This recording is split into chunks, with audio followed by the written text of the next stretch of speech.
Hello दोस्तों, नमस्कार। RJ Hindi कहानी में आपका बहुत बहुत स्वागत है। दोस्तों, कहानी का पूरा आनंद लेने के लिए वीडियो को लास्ट तक देखें। अगर कहानी पसंद आए तो कृपया चैनल को जरूर सब्सक्राइब करें और वीडियो को लाइक करें। तो दोस्तों चलिए शुरू करते हैं।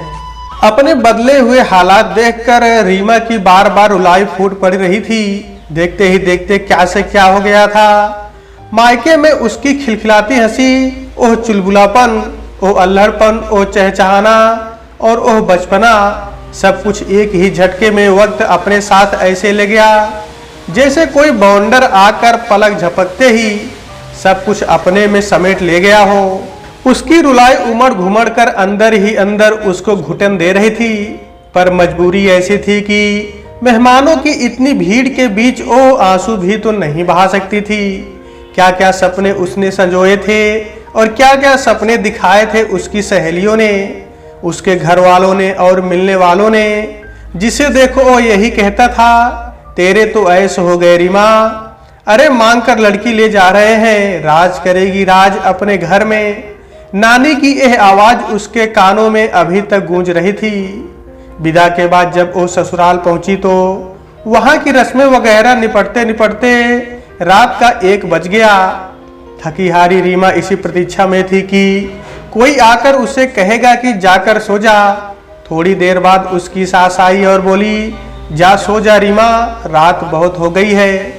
रीमा को तो जैसे मन चाही मुराद मिल गई, पर अपनी सास की बाकी की बात सुनकर उसे लगा कि उसका यह सुख क्षणिक ही था। और फिर सवेरे तुझे जल्दी भी तो उठना है। देख, संजू के बाबा दादी को सुबह 4 बजे उठने की आदत है। उन्हें उठते ही चाय चाहिए होती है। वे लोग तेरे हाथ की चाय पीने की जिद कर रहे हैं। अपने कमरे में आई तो संजू गहरी नींद में सो चुका था। रीमा बिना कोई आहट किए उसके बगल में लेट गई। दिन भर सिर झुकाए बैठे रहने से गर्दन दुख रही थी। लेटते ही पलकें झपकने लगी। उठ रीमा, 9 बज गए, कब तक सोती रहेगी। 2 बार चाय रख कर गई, दोनों ठंडी हो गई। दीदी ने उसे अच्छी तरह से झिझोड़ दिया था। अरे सोने देना बेचारी को, आज कौन सा कॉलेज जाना है। पापा की प्यार भरी आवाज आई जिसने एक मीठी लोरी का काम किया और रीमा चादर मुंह तक ओढ़कर और गहरी नींद में सो गई। उसने दीदी की बात पर कोई ध्यान ना दिया। सो ले लाडो, जब ससुराल में सास की झिड़की पड़ेगी तो अक्ल ठिकाने आ जाएगी। दीदी मुस्कुराती हुई कमरे के बाहर चली गई। मायके में थी तो वहां कोई भी उसे 8-9 बजे से पहले नहीं उठाता था। घर में सबसे छोटी होने के कारण कोई काम भी नहीं करना पड़ता था। यहाँ तो चाय भी उसे ही बनानी पड़ेगी, वो भी सुबह 3 बजे उठकर। घर में इतने नौकर चाकर हैं, फिर भी उसे ही कहा गया। अतीत की बातों को सोचते सोचते ना जाने कब सो गई हो। आंसू ढुलक कर उसके गालों पर आ गए और सूख कर अपना निशान छोड़ गए। दरवाजे पर जोर की दस्तक से उसकी आंख खुल गई। ठीक 3 बजे थे। दरवाजा खोला तो सामने सास खड़ी थी। बिना कुछ बोले ओह चली गई। कितना कठोर लग रहा था उनका चेहरा। उसे माँ याद आ गई। उसका रोना फूट पड़ा। दिन भर में यही तो एक समय था जब उसे रोने को मिल सकता था। सारे दिन तक तो उसको देखने वालों का तांता लगा रहता था। जी हल्का होने पर उसने वॉश बेसिन पर जाकर अपना मुंह धोया। पानी के साथ आंसू भी बह गए। उसका एक और दिन शुरू होने जा रहा था। पिछले 4 दिनों में रीमा का बुरा हाल हो गया था। सर झुकाए बैठे बैठे चारों तरफ तमाम औरतों का जमघट अपनी कचर पचर लगाए रहता था। सवेरे से ही उसे नहा धोकर तैयार हो जाना होता था। बैठक में जमीन पर दरी और उस पर गद्दे और तकिए बिछा दिए गए थे। सारी बिरादरी और मोहल्ले की औरतें उसके चारों ओर बिठा दी जाती। सब की सब उसे ऐसे परखती थी मानो बायोलॉजी की क्लास में इकलौते कटे हुए मेढक को देखने पूरी क्लास जुटी हो। रीमा कटे हुए मेढक की तरह बिना हिले ढुले बीच में सिर झुकाए बैठे रहती। एक एक करके सब औरतों की बारी आती तो वह रीमा के पास आकर उसका घूंघट उठाकर उसे देखती और रुपए पकड़ा जाती। रीमा रुपए लेकर उनके पैर छूती और रुपए बगल में बैठी अपनी ननद मंजू को पकड़ा देती। एक दिन दोपहर में सारे मेहमानों के जाने के बाद मंजू बोली, चलो भाभी कमरे में चल के जरा अपनी गर्दन सीधी कर लो। 5 मिनट भी नहीं हुए होंगे कि नीचे से किसी महिला की बड़ी जोर जोर की आवाजें आने लगी। अरे बहन जी माफ करना, आने में थोड़ी सी देर हो गई, पर हम क्या इतने गैर हो गए कि हमारा 2 मिनट इंतजार भी ना किया गया। बहू को बिना हमारे देखे ही छुपा दिया। कोई खोट वाली लड़की तो नहीं ले आई। अच्छा खासा हंगामा खड़ा हो गया। बस तुरंत उसकी सास ने ताकीद कर दी कि बिना उनकी इजाजत के बहू अपने कमरे में नहीं जाएगी। अच्छा नहीं लगता कि उसे देखने वालों को बेवजह इंतजार करना पड़े। मायके में इतनी लाडली थी सबकी कि उसके कहीं भी आने जाने पर किसी की रोक टोक नहीं थी। मस्त तितली की तरह उड़ती फिरती वो सब जगह, और यहाँ अपने कमरे में जाने के लिए भी सास जी की आज्ञा की आवश्यकता है। तितली के पर कटने पर उसे कैसी तकलीफ होती होगी अब पता चला रीमा को। पड़ोस की चन्नी ताई अगले दिन आई थी। 5-6 औरतों को देखने के बाद उनका नंबर आया। जैसे ही उन्होंने रीमा का घूंघट उठाया, अपनी काय काय वाली आवाज में रीमा की सास को उमेटना शुरू कर दिया। अरे वाह, हमको तो पता ही ना था कि मुंह दिखाई में मुंह के अलावा भी कुछ देखना है। ये तो यहाँ सब कुछ उड़ेल बैठी है। हम बुढ़ियों को ही बुलाना था तो इतने खुले गले का ब्लाउज पहनाने की क्या जरूरत थी। फिर बुआ सास की ओर मुंह करके बोली, जरा कंट्रोल में रखना, यह जो माधुरी दीक्षित उठा लाई हो यह तुम सबको उंगली पर ना नचा दे। रीमा बहुत घबरा गई। उसे उम्मीद थी कि घर का कोई सदस्य कुछ उसकी तरफ से बोलेगा, पर कोई कुछ ना बोला। अगले दिन सवेरे कमरे का दरवाजा खोला तो बुआ जी और उनके पीछे रीमा की सास खड़ी थी। दोनों धड़धड़ाती हुई कमरे के अंदर आ गई। रीमा, तुम्हारे पास कोई ऊंचे गले का ब्लाउज नहीं है? रीमा की बुआ और सास उसकी अलमारी पर नजर मारते हुए बोली, है बुआ जी, 1-2 साड़ियों के साथ है। ठीक है तो आज वही पहन करके नीचे बैठक में आ जाओ। कहते हुए बुआ जी ने कड़ी नजर संजू की मां पर मारी, मानो कह रही हो कि तुम भी तो कुछ डांटो। रीमा की सास ने आदेश पारित किया, और आगे से भी ध्यान रखना, ऐसी ही ब्लाउज वाली साड़ियां पहनकर नीचे आना। सास जी रीमा को आदेश देकर अपना कठोर चेहरा लेकर नीचे चली गई। रीमा डबडबाई आंखों के धुंधलेपन में अपने साड़ी ब्लाउज टटोलने लगी। दीदी, मैं अपनी जीन्स स्कर्ट वगैरह भी रख लूं? शादी से पहले अपने सामान की पैकिंग करते समय पूछा था रीमा ने। जवाब नानी ने दिया था, वो लोग कह गए हैं कि तुझे बिल्कुल अपनी बेटी की तरह रखेंगे। जैसी मंजू वैसी ही तू। मंजू तो यह सब पहनती है और वह तो तुझसे 3 साल बड़ी भी है। ले जाना, साड़ी की तुझे आदत ही कहाँ है।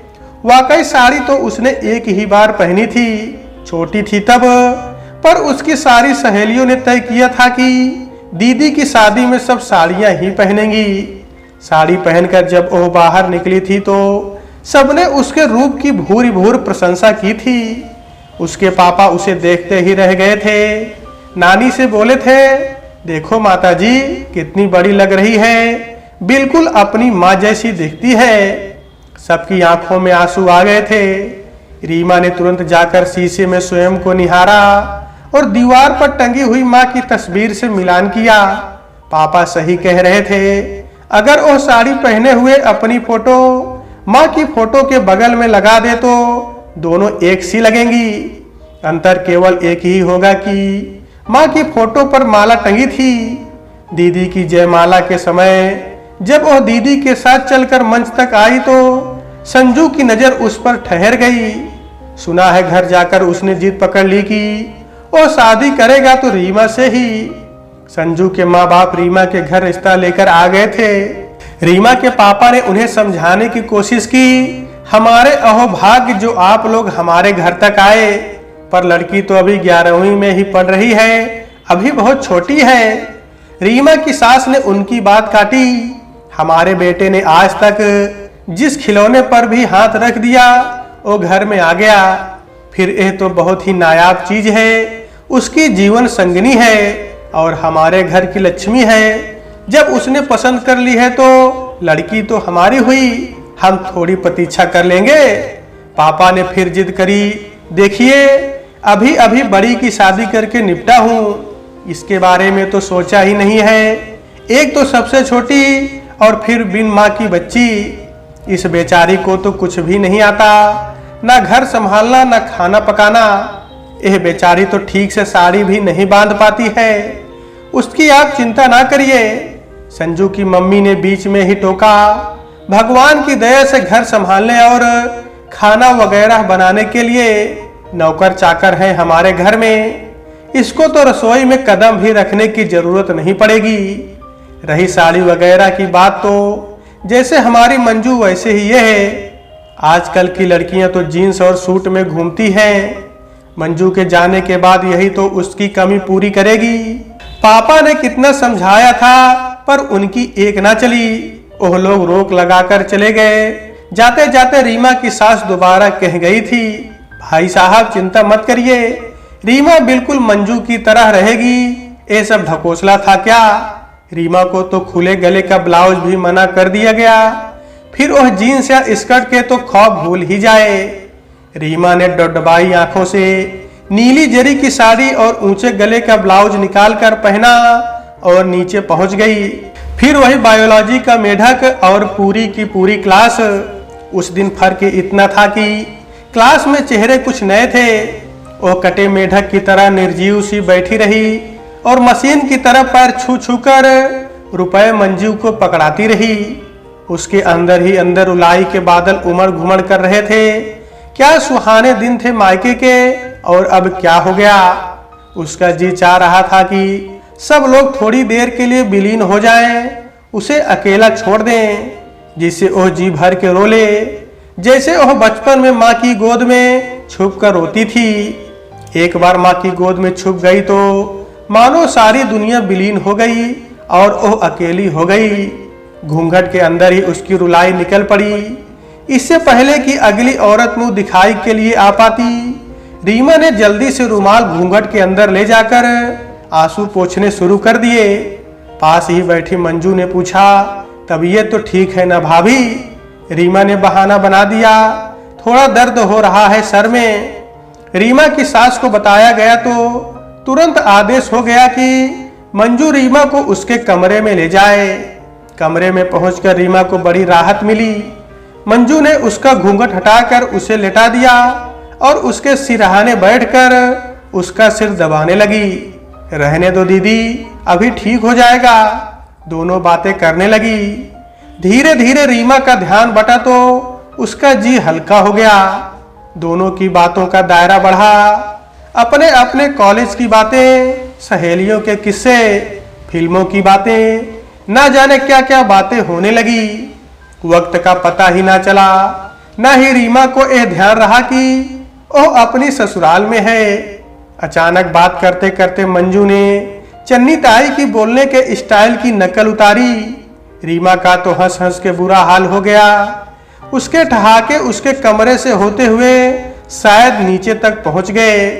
उसको पता तब चला जब बुआ जी दहाड़ी, देखो तो कैसे ठीस रही है मुंह फाड़ के। इतना भी ख्याल नहीं है कि घर में मेहमान बैठे हैं। किसने कहा था भाभी ये 1.5 बित्ते की लड़की उठा लाने को? घर वालों ने जरा भी तमीज नहीं सिखाई। रीमा की हंसी को ब्रेक लगा। उसे ध्यान आया कि वह अपनी ससुराल में है, पर तब तक देर हो चुकी थी। उसकी सास ऊपर आ चुकी थी। आते ही उन्होंने मंजू को डांटा, क्या ठीठी लगा रखी है? तुझे रीमा को आराम कराने के लिए भेजा था, ऐसे हंसा जाता है कि पूरा मोहल्ला सर पर उठा ले। डांट तो मंजू को पड़ी थी, पर रीमा जानती थी कि निशाना वही थी। सास अपना कठोर चेहरा लेकर वापस चली गई। मंजू भी माँ की डांट खाकर खिसक ली। रीमा को याद आया कि एक दिन उसने घर भर से रूठकर मौन व्रत धारण कर लिया था। न सिर्फ पूरा घर बल्कि मोहल्ले की कुछ पड़ोसने भी आ गई थी पूछने की आज रीमा घर पर नहीं है क्या? उसकी हंसी नहीं सुनाई पड़ी। पापा ने ऑफिस से आते ही पूछा, तेरी तबीयत तो नहीं खराब है? आज तेरे ठहाके नहीं सुनाई पड़ रहे। नहीं, ठीक हूँ। तो फिर बेटा हर समय हंसती ही रहा कर। तेरी हंसी की आवाज बंद होती है तो मुझे घबराहट होती है कि कहीं तू बीमार तो नहीं है। एक मेरा पीहर था जहां मेरी हंसी की इतनी कद्र थी, और एक यहाँ अकेले कमरे में उसने फूट फूट कर रोना शुरू कर दिया। आखिर छोटी सी बच्ची ही तो थी रीमा। इतने अजनबियों के बीच में किससे कहे ओहो अपने मन की व्यथा। सभी नए लगते थे और पराए भी। संजू पर भी कितना विश्वास करे। कहीं उसी ने मम्मी से जाकर शिकायत कर दी तो घर पर फोन करेगी तो वहां सबको तकलीफ होगी। कितनी हिम्मत बंधाकर भेजा था सबने। तू जिस घर की अमानत है उसी घर में जा रही है। उस घर में तुझे माँ मिलेंगी। अब वही तेरी माँ है। ऐसी भी कहीं माँ होती है? बिल्कुल पत्थर। पहले तो कितनी बढ़ बढ़ कर बातें करती थी और अब मेरे पापा को भी बुद्धू बनाया। रीमा रोते रोते सो गई। शाम 5 बजे आंख खुली। उसका सिर भारी हो रहा था।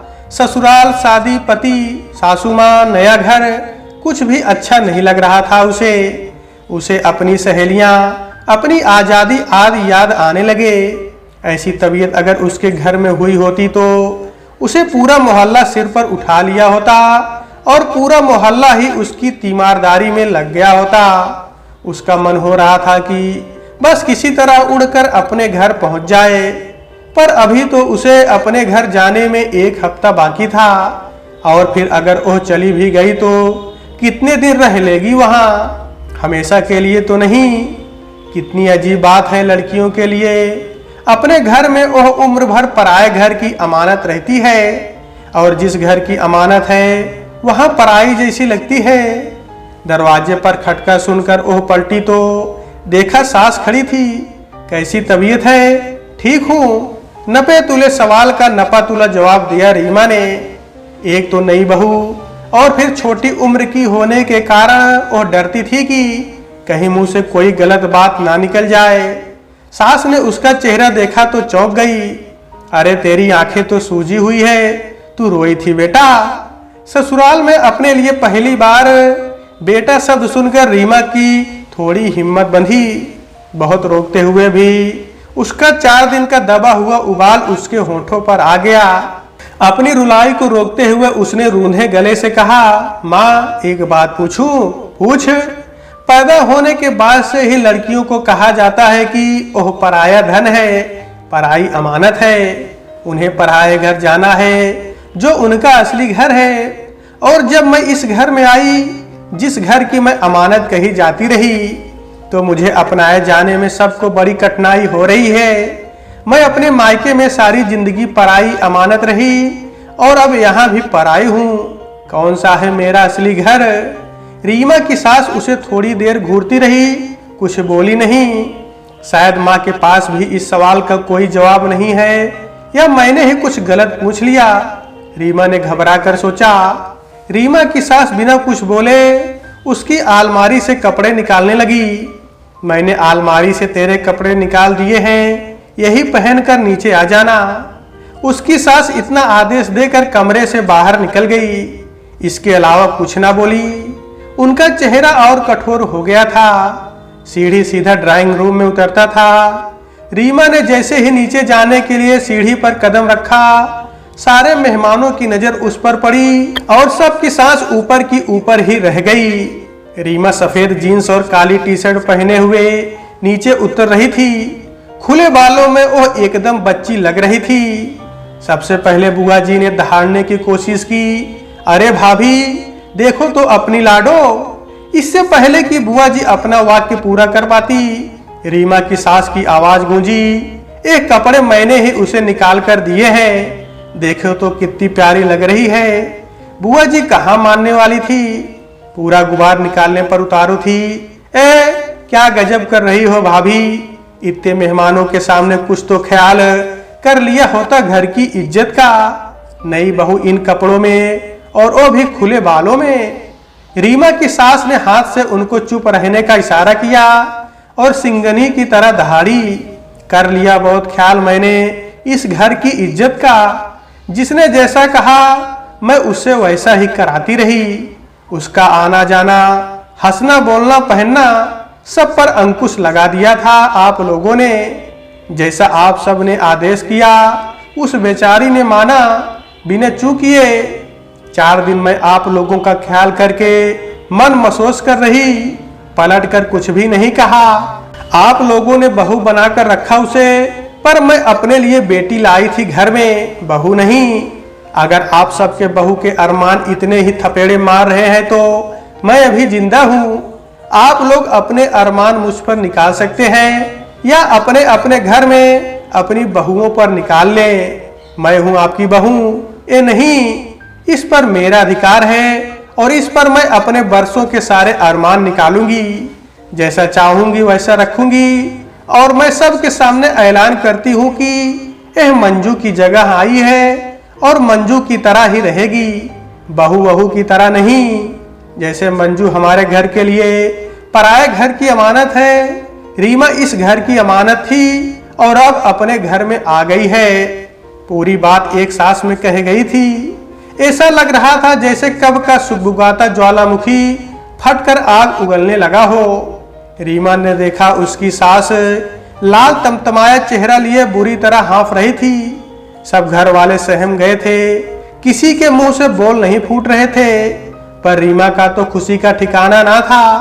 वो समझ गई थी कि 4 दिनों से माँ की कठोरता उसके प्रति मेहमानों के व्यवहार के कारण थी, रीमा के लिए नहीं। वह दौड़कर माँ से लिपट गई। अब उसे पूरा भरोसा हो गया था कि वह जिस घर की अमानत थी वहां पूर्ण रूप से अपना ली गई है। तो दोस्तों, आज के वीडियो में बस इतना ही। कहानी आपको कैसी लगी कमेंट बॉक्स में जरूर बताइएगा। अगर कहानी पसंद आई है तो कृपया चैनल को जरूर सब्सक्राइब करें और वीडियो को लाइक करें। तो दोस्तों, आपसे फिर मिलते हैं अगले वीडियो में, तब तक के लिए नमस्कार।